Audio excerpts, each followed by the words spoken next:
اب بلا کسی تاخیر ہمارے خصوصی مہمان اس پروگرام کے ہمارے شیخ، ہمارے مربی، ماحی بدعت، جنہوں نے حق کے لیے ہمیشہ آواز کو اٹھایا، لاکھوں لوگوں کے ایمانوں کی حفاظت پوری دنیا میں فرمائی، حضور قبلہ محدث کبیر will now deliver a lecture regarding Muharram al-Haram and also regarding his Pir o Murshid Huzur Mufti Azam Hind radiyallahu ta'ala an. Huzur Muhaddis Kabir requires no introduction at all. It is now widely known throughout the world that Huzur Muhaddis Kabir is a personality who has never stepped backwards when it comes to protecting the iman of the Muslims, when it comes to speaking the truth and refuting the deviants. He has spoken out to protect people from fitna, and his words are very valuable, not just to the awam but to the great muftis and ulama of our time. May Allah subhanahu wa ta'ala give us all the tawfiq to listen attentively and understand the words of Huzur Muhaddis Kabir, for insha'Allah he will mention the lessons that we should learn from the sacrifice of the great Ahlul Bayt of Rasulullah sallallahu ta'ala alayhi wasallam, especially the great Imam Hussain radiyallahu ta'ala an, whom we all claim to follow. And may Allah subhanahu wa ta'ala give Huzur Muhaddis Kabir a long, healthy life for the benefit of the Ahlus Sunnah wal Jama'ah. So I invite Huzur Muhaddis Kabir.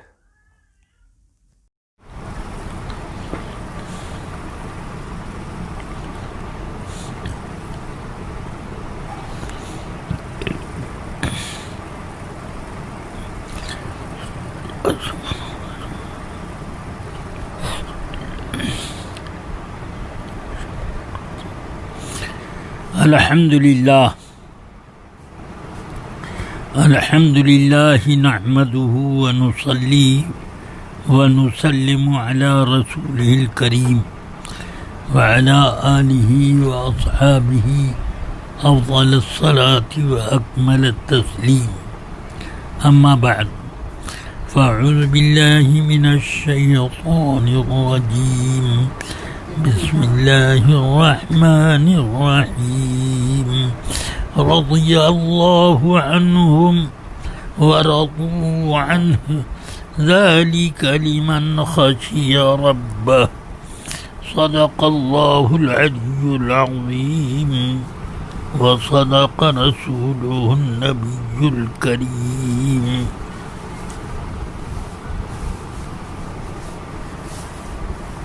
ایک بار نہایت عقیدت کے ساتھ بارگاہ رسالت میں نذرانے درود و سلام پیش کر لیں. اللہم صل علی سیدنا و مولانا محمد معدن الجود والکرم وعلی آلہ و اصحابہ وبارک وسلم.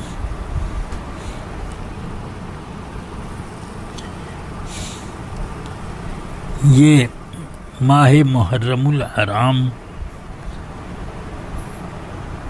سیدنا امام عالی مقام رضی اللہ تعالی عنہ کی یادگاروں سے متعلق ہے.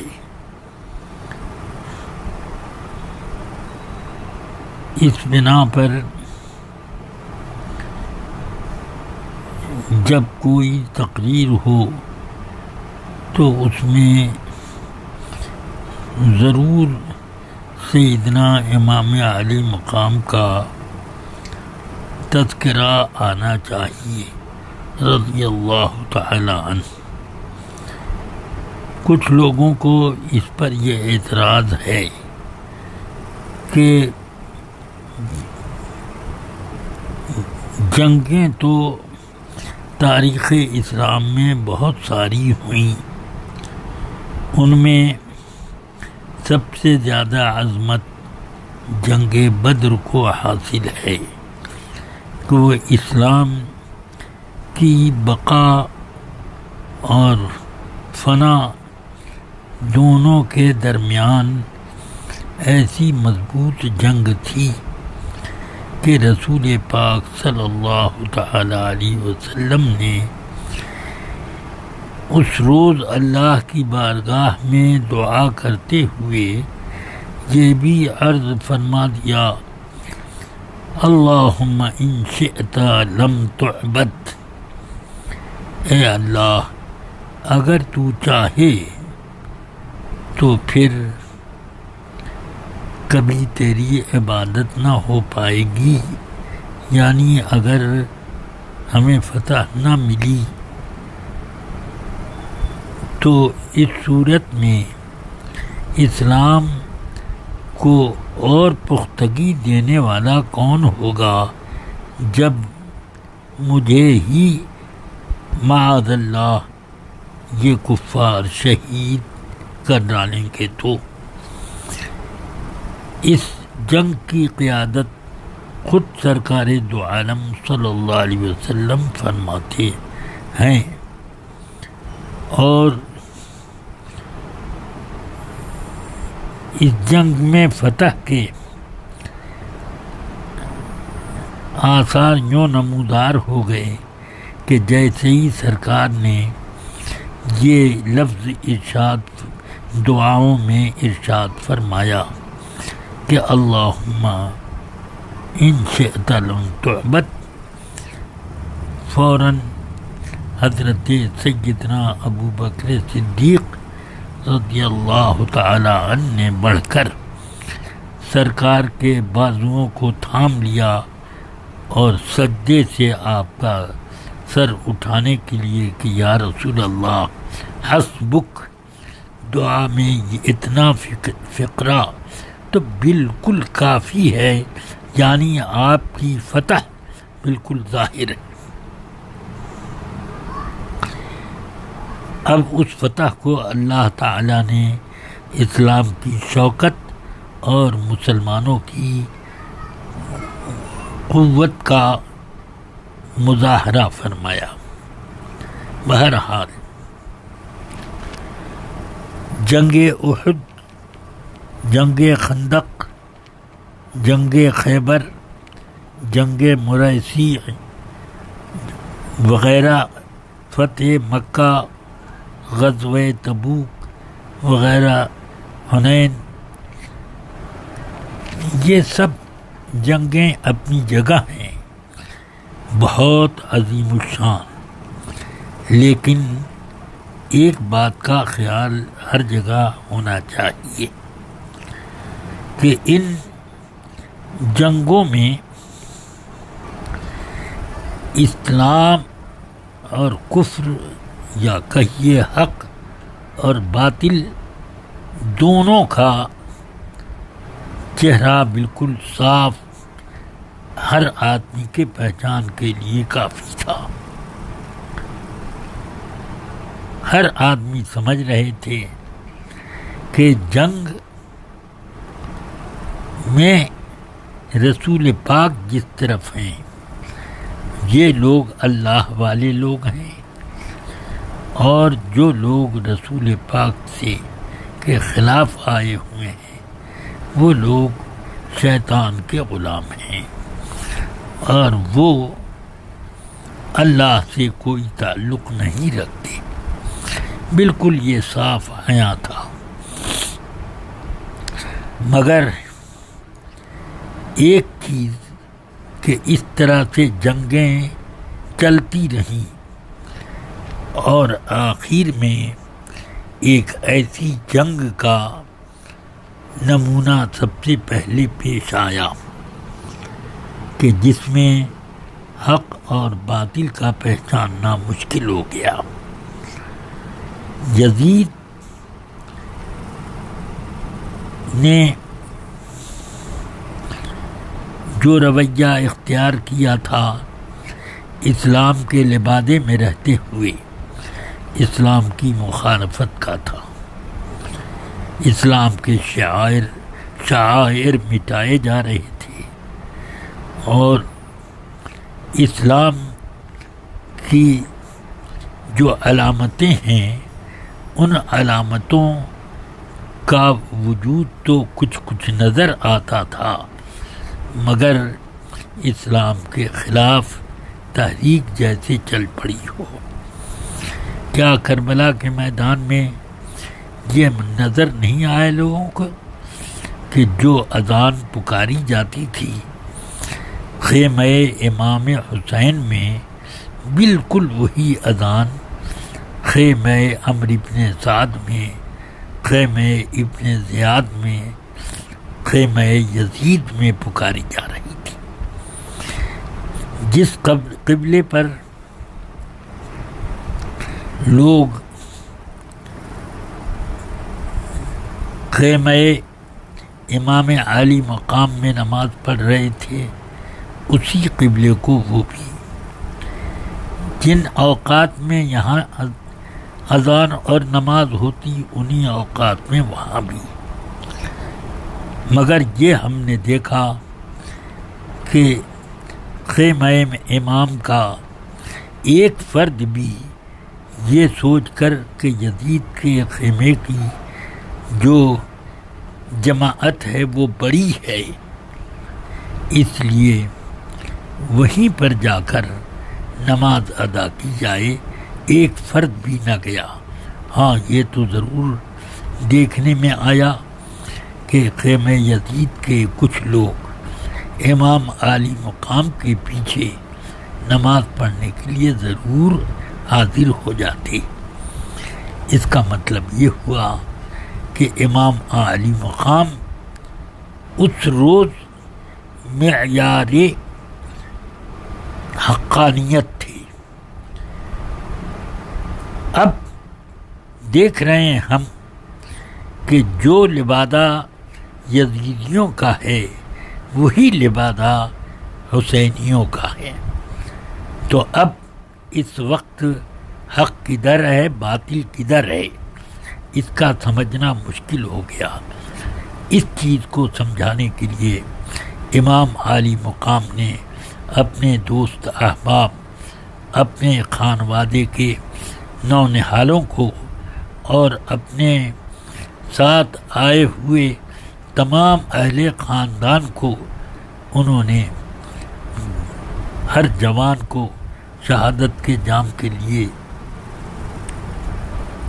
میدان کارزار میں بھیج دیا۔ اخیر میں خود بھی پہنچے۔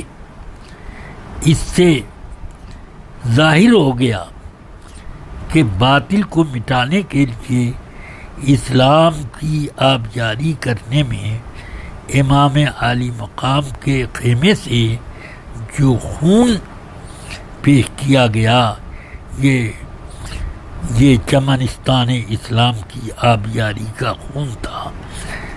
گویا امام عالی مقام یہ اعلان کر رہے ہیں کہ لوگوں بے شک بدر کی جنگ عظیم جنگ تھی اور کوئی جنگ اس کا مقابلہ نہیں کر سکتی کہ ایک طرف محمد الرسول اللہ صلی اللہ علیہ وسلم اور ایک طرف ابو جہل، دونوں کی شخصیت کا حق اور باطل ہونا بالکل آفتاب سے زیادہ روشن۔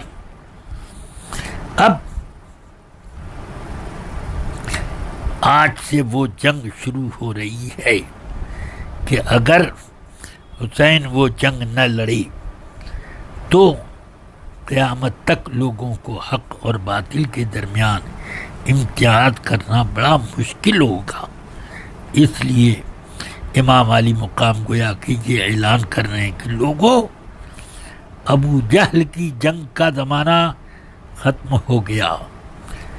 اب جو جنگ زیادہ تر اس امت میں ہوگی وہ جنگ ہوگی جس میں باطل آئے گا تو لبادہ حق اوڑھ کر آئے گا، یزیدی آئیں گے، تو اس لیے حسین اس جنگ کو لڑ کر تمہیں بتانا چاہتا ہے کہ لوگوں، تم لوگ لبادے مت دیکھنا، بلکہ اس وقت حسین کا کردار دیکھنا، اور اس سے تمہیں حق کی حقانیت واضح ہوگی۔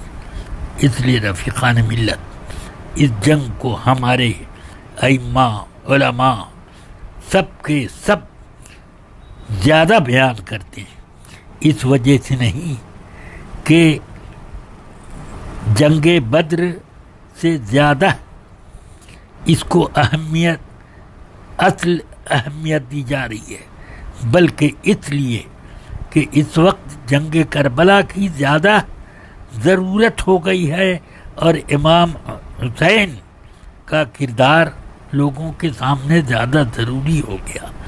اس بنا پر اس کو زیادہ اہمیت سے بیان کیا جاتا ہے۔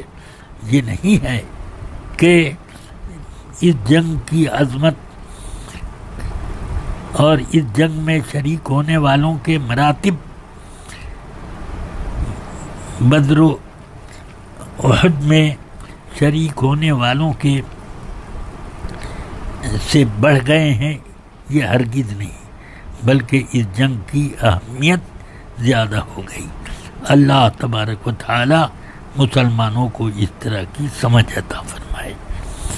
ہمارے تمام بزرگان دین نے حضرت امام عالی مقام کا ہی تیور اختیار کیا۔ ہمارے اعلیٰ حضرت رضی اللہ عنہ سرکار مفتی اعظم حجت الاسلام حضرت صدر الشریعہ حضرت صدر الافاضل حضرت، اس طرح سے کتنے حضرات ہیں جن لوگوں نے اس جنگ میں بھرپور وہ حصہ لیا کہ یزیدیوں کا چہرہ بے نقاب کر کے انہوں نے دکھایا۔ اس لیے ہم اب آراس بھی انہی لوگوں کے زیادہ مناتے ہیں جن لوگوں نے باطل کا لبادہ نہیں، اسلام کا لبادہ اوڑھ کر اسلام کو کمزور کرنے کی کوشش کی، اور ان اکابر علماء نے اور ائمہ دین نے ہمارے دین و اسلام کو بچانے کے لیے اس میں وقت جنگی پیمانے پہ اپنے کارنامے پیش فرمائے۔ انہی لوگوں میں آقائے نعمت حضور سیدنا سرکار مفتی اعظم رضی اللہ تعالی عنہ ہیں، جنہوں نے ہمیشہ اتباع حق میں اپنا وقت گزارا، جن کا سونا، جاگنا، بیٹھنا، اٹھنا، سفر، حضر، سب کچھ شب و روز ان کے اسی میں گزرتے تھے کہ حق کی اشاعت ہو۔ حضور سرکار مفتی اعظم رضی اللہ تعالی عنہ کی بارگاہ میں مجھے بھی کچھ اوقات نصیب ہوئے۔ میں نے بڑی تنقیدی نگاہوں سے سرکار مفتی اعظم کا مطالعہ کیا۔ مجھے صاف صاف یہ نظر آیا کہ حضور سرکار مفتی اعظم رضی اللہ تعالی حق اور حق کے سنن کی حفاظت میں ہمیشہ کوشش فرماتے رہے، اور کوئی ایسی صورت آپ کی سے نظر انداز کبھی نہیں ہوتی تھی کہ جس میں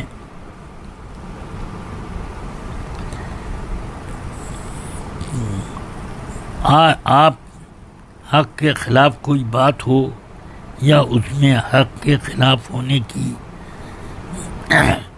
کا کوئی شبہ ہو اور آپ خاموش رہ جائیں۔ میں نے خود ایک جلسے میں دیکھا کہ حضور سرکار مفتی اعظم اسٹیج پر 2 زانو جلوہ فرما تھے. سارا مجمع آپ کی زیارت میں منہمک تھا اور ایک شاعر اپنا کلام سنا رہے تھے. اسی میں ایک مصرع انہوں نے کوئی پڑھا تھا جس میں یہ لفظ آ گیا مدنی سنوریا. فوراً آپ جلال میں آئے، فرماتے ہیں کیا پڑھا؟ استغفار کرو. معلوم ہے سرکار دو عالم صلی اللہ علیہ وسلم سانولے نہیں تھے جو تم سنوریا کہہ رہے ہو. وہ حسن میں بے مثل و مثال تھی. بہرحال اس طرح پر سرکار مفتی اعظم رضی اللہ تعالی لوگوں کی اصلاح اور حق سے وابستہ رہنے کا کام بڑی شدت سے انجام دیتے. میں چھٹیوں کے زمانے میں عموماً بریلی شریف پہنچ جایا کرتا تھا جب لمبی چھٹی ہوتی، تو وہاں پر میں فتویٰ نویسی بھی کرتا تھا اور حضور سرکار مفتی اعظم رضی اللہ تعالیٰ عنہ سے میں نے عرض کی کہ حضور آپ کے پاس بہت سارے خطوط اور لوگوں کی ڈاک آتی رہتی ہے اور سرکار کو اتنا وقت نہیں ملتا کہ جواب دیں، تو اس لیے اگر اجازت ہو تو ان میں سے کچھ خطوط کے میں جواب لکھ دوں، حضور کو سنا کر پھر اس کو بھیج دیا جائے. فرمایا کہ کیا ضرورت ہے، آپ اپنا کام کیجئے. تو میں نے کہا نہیں حضور، یہ بھی عقیدت سے لوگ خطوط لکھتے ہیں. تو فرمایا کہ جو لے جانا لے جاؤ. تو روزانہ کی ڈاک میں اٹھا کر لے جاتا اور ان کے جوابات مختصر لکھ کر سنا دیتا. تو اتنے میں ایک سنا دیتا اور آپ ہاں کہتے، دستخط فرما دیتے اور اس کو میں ارسال کر دیا کرتا. ایک صاحب کا خط آیا تھا کہ میرے والد ماجد کا انتقال ہو گیا ہے، حضور ان کے لیے دعائے مغفرت کریں. اب ہم لوگوں کے سروں پر کوئی سایہ نہ رہا، ہمارے لیے بھی سرکار رحمتوں کی دعائیں فرمائیں. میں نے اس کا جواب لکھا تو السلام علیکم وغیرہ کے بعد آپ کا مکتوب گرامی ملا. اس بات پر مجھے بے حد افسوس ہوا کہ آپ کے والد ماجد رحلت فرما گئے. انا لہو تعالی و انا الیہ راجعون.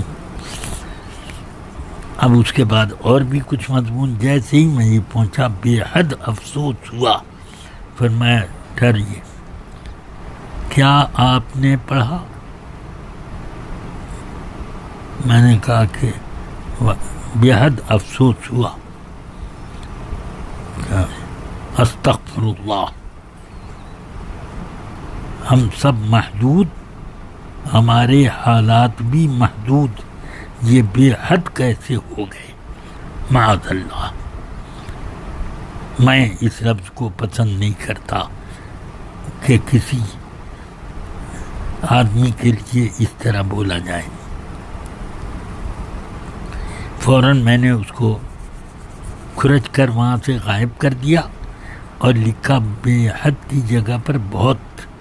اب پھر سنایا تو فرمایا کیا ہوا؟ میں نے بتایا کہ یہ ٹھیک ہے. تو اب یہ مجھے بتانا ہے کہ لفظ کی اتنی باریکیوں کو پر نظر ہوتی اور وہ یک بار کی، یہ نہیں کہ غور کرنا پڑے اس میں اور اس پر فوراً اصلاح فرماتی۔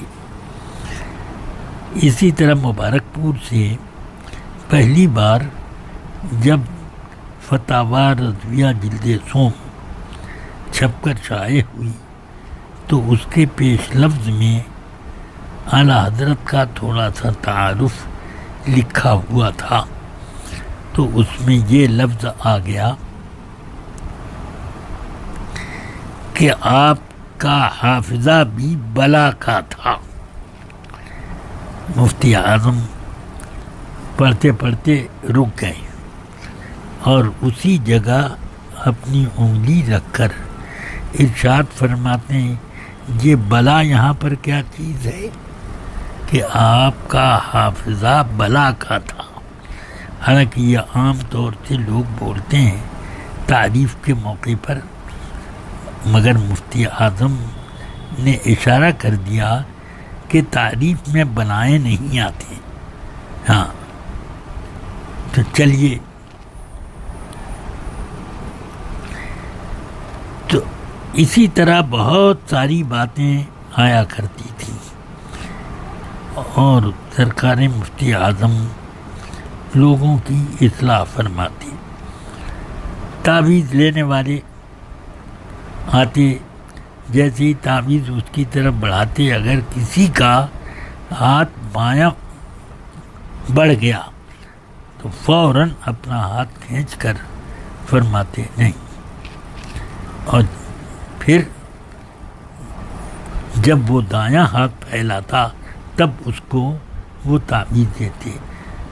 فرمایا مسلمان ہر اچھا کام اپنے دائیں ہاتھ سے انجام دیتا ہے، یہ طریقہ غلط ہے کہ ہر کام میں بایاں ہاتھ استعمال کیا جائے۔ اللہ تبارک و تعالی لوگوں کی اصلاح فرمائے۔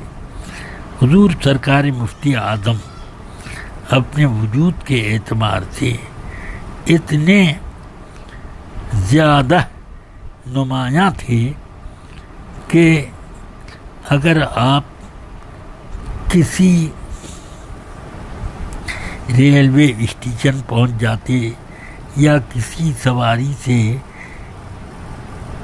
کسی بھی شاہراہ سے گزرتے ہوتے تو اس وقت لوگوں کی بھیڑ مفتی اعظم کے گردا گرد جمع ہو جاتی تھی، اور